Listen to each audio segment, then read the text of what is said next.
Welcome.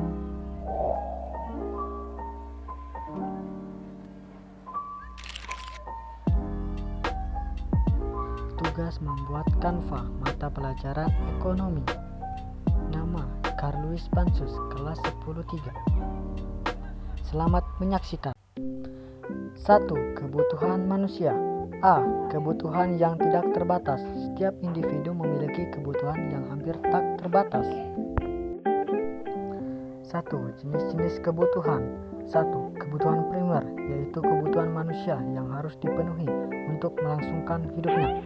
2. Kebutuhan sekunder, yaitu kebutuhan pelengkap adalah kebutuhan yang dipenuhi setelah kebutuhan primer. 3. Kebutuhan tersier, yaitu kebutuhan yang bersifat mewah. B. Jenis kebutuhan berdasarkan subjek yang membutuhkan. 1. Kebutuhan individu, yaitu kebutuhan yang berhubungan dengan berbagai individu yang berbeda. Contohnya, petani membutuhkan cangkul, benih, traktor, dan alat pertanian. 2. Kebutuhan umum, yaitu kebutuhan yang berhubungan dengan berbagai individu yang berbeda. C. Jenis kebutuhan berdasarkan waktu. 1. Kebutuhan sekarang atau kebutuhan saat ini adalah kebutuhan yang tidak dapat ditunda pemenuhannya dan harus dilakukan saat ini. 2. Kebutuhan masa mendatang atau kebutuhan masa depan adalah kebutuhan yang dirancang atau direncanakan untuk terpenuhi di masa depan.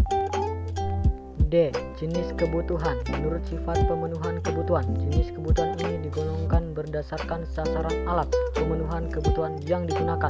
1. Kebutuhan jasmani atau kebutuhan fisik adalah kebutuhan yang berhubungan dengan tubuh manusia. 2.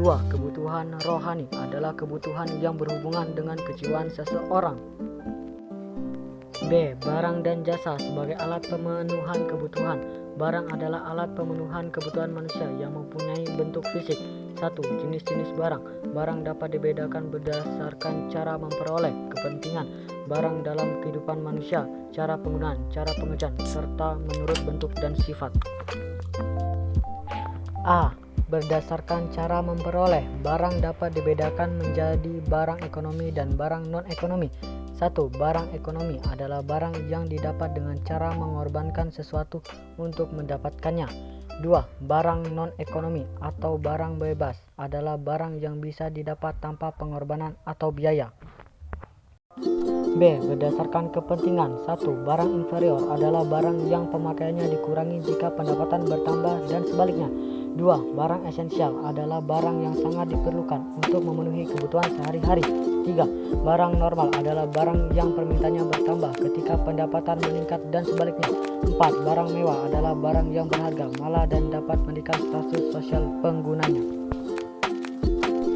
C. Berdasarkan cara penggunaan. 1. Barang pribadi adalah barang yang dimiliki dan digunakan oleh individu atau perorangan. 2. Barang publik adalah barang yang digunakan untuk kepentingan banyak orang atau masyarakat umum. D. Berdasarkan hubungan pemakaian. 1. Barang substitusi adalah barang yang dapat menggantikan barang lain.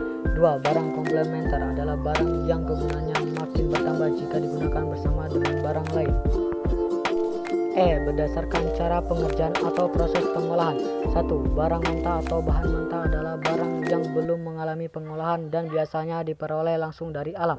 2. Barang setengah jadi adalah barang yang telah diproses pada tahap tertentu tetapi belum menjadi barang siap pakai, contohnya benang. 3. Barang jadi adalah barang yang telah diproses sehingga siap untuk digunakan, contohnya kemeja. F. Berdasarkan bentuk dan sifat. Barang tetap adalah barang yang bersifat tetap dan tahan lama, contohnya gedung dan tanah. 2. Barang bergerak adalah barang yang bersifat tidak tetap dan masa pakainya pendek, contohnya buah, sayur, beras, dan bahan bakar. 2. Kegunaan suatu barang. Kegunaan bentuk from utility, yaitu kegunaan yang muncul setelah suatu barang diubah bentuknya. B. Kegunaan tempat. Place utility, yaitu kegunaan yang muncul setelah suatu barang dipindahkan ke tempat lain. C. Kegunaan waktu. Time utility, yaitu kegunaan barang ketika digunakan telat waktu. D. Kegunaan milik. Ownership utility, yaitu kegunaan barang yang muncul ketika barang tersebut telah dimiliki. 3. Faktor-faktor yang memengaruhi kebutuhan. A. Lingkungan. Manusia hidup pada lingkungan yang berbeda akan memiliki kebutuhan yang berbeda pula. B. Agama juga merupakan salah satu faktor pembeda kebutuhan individu. C. Adat istiadat yang berlaku di suatu daerah juga turut mempengaruhi perbedaan kebutuhan dan pola hidup seseorang. D. Perbedaan kemajuan peradaban yang berbeda-beda di tiap wilayah juga menyebabkan perbedaan kebutuhan.